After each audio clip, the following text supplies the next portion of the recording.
I'm going with probably the best spot of the week, in my opinion, and that's, sorry, BJ, Texas Tech at home against Iowa State. And look, I mean, Texas Tech is coming off of a loss. I loved Kansas State on Saturday. Wasn't surprised they lost that game. Looked an incredible week for Texas Tech. And then you go for a noon tip against just a completely desperate, underrated Kansas State team that's been close in every game and just couldn't find a way to close any of them out. I think they're 1-4 in the Big 12 now, and they've led in the second half in all five. They finally found a way to close it out. But Texas Tech, look, they were shorthanded against Iowa State that first time around. They came out, little Hilton magic. Iowa State jumped out to a big lead. Texas Tech still almost came all the way back. Iowa State went, I think, the first 10 minutes of the second half with 2 points. So Texas Tech made some adjustments. I just don't see how this, unless Gabe Kalsher, who maybe his shot is back. He shot well 2 games in a row. This guy hasn't shot well since 2018. But I just don't see how Iowa State has a path to consistent offense here. I also love the fact that Texas Tech is, got Shannon back. And I actually thought that would work against them. It's one of the things on Saturday. It's one of the things that's very difficult about this year.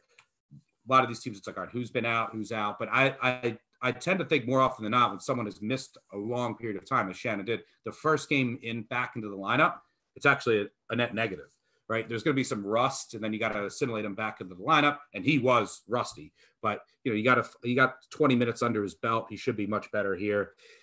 So yeah, give me Texas Tech off of that Kansas State loss. Meanwhile, you have Iowa State coming off that really emotional, what we just talked about, pretty, I think, in a way, fairly fortunate win against Texas. So give me the Red Raiders with some home revenge in Lubbock. We talk about Iowa State's home court advantage, but Texas Tech is one of the best home court advantages in all of college basketball. Part of that is some elevation there. So yeah, I think Texas Tech ends up rolling in, as much as you can in a game like this. BJ, did I steal yours? No, I mean, well, I'll just say that Hilton Magic is overrated, but that was kind of one of my big spots there. But I'll go with another Big 12 game. Baylor. We're going to lose. We're not going to have any Iowa State fans. That's good. We don't want them. That's fine. By the end of the season, we don't need them. Our Ames listenership is plummeting.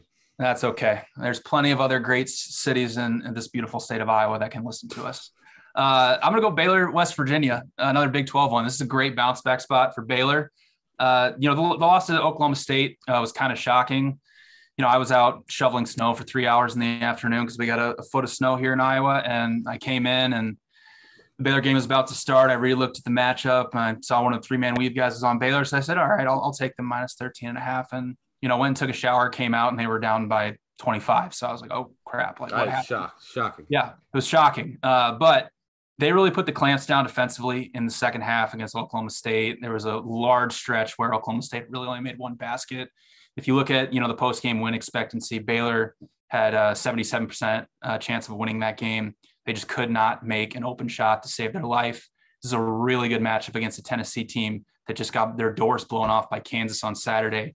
They're due for a ton of negative regression, especially defending the three-point shot. Overall for the season, they're allowing around 31% from deep, but they're 345th in the country in open three-point shot rate with around 50%, while Baylor is due for a ton of positive regression from behind the arc. They just haven't been able to knock down any open threes the last 2 games. Baylor will have a huge advantage on the offensive boards. They're 8th in offensive rebounding percentage, while West Virginia is 331st in defensive rebounding percentage. Also, Baylor spends about 20% of their possessions in transition and puts up 1.12 points per possession. So they'll be ready for Bob Huggins' press. Ken Pom has this, I believe, at Baylor -5. If it's that, I absolutely love the Bears there, and I'd probably play it up to -6, maybe even -6.5. My look ahead for Tuesday, you mentioned, the ACC being in dire need of a team stepping forward. I think this is North Carolina's time to do it. They got 4 starters averaging 13 and more. I really like that balance. Baycott obviously has taken that jump. He'll be the first team all ACC, 17 points per game, 11 rebounds. And what's interesting to me, this Miami team, they've been in 3 straight 1-possession games, and including, getting a win over Syracuse, where if they lose that game, I think there's a totally different conversation surrounding the Hurricanes. North Carolina, what I really love when you dig into their stats, it's 2 things. The first is that teams do not get to the foul line against them. They're averaging just 12 foul shots per game, which is 6 nationally. And when you mix that with how good UNC's been on the glass, they're 3rd in defensive rebounding percentage nationally. You're just not providing teams with a lot of outs if they're not shooting the ball well from the field. Obviously, North Carolina, I think you'll probably get a pretty decent price on this one outright because they're still looking for that quality road win. They've lost to Purdue, Tennessee, Kentucky, that stinker in South Bend. So they don't have that premier win on the season. And I think because of that, the market is going to probably give you a pretty reasonable price here. So I'm going to go ahead with UNC. I think I'm finally ready to buy in on them based on this, little streak they got going and how they played against Georgia Tech. I understand that Georgia Tech's a mess right now, but I'm going to put my faith in Baycott and hopefully they get it done.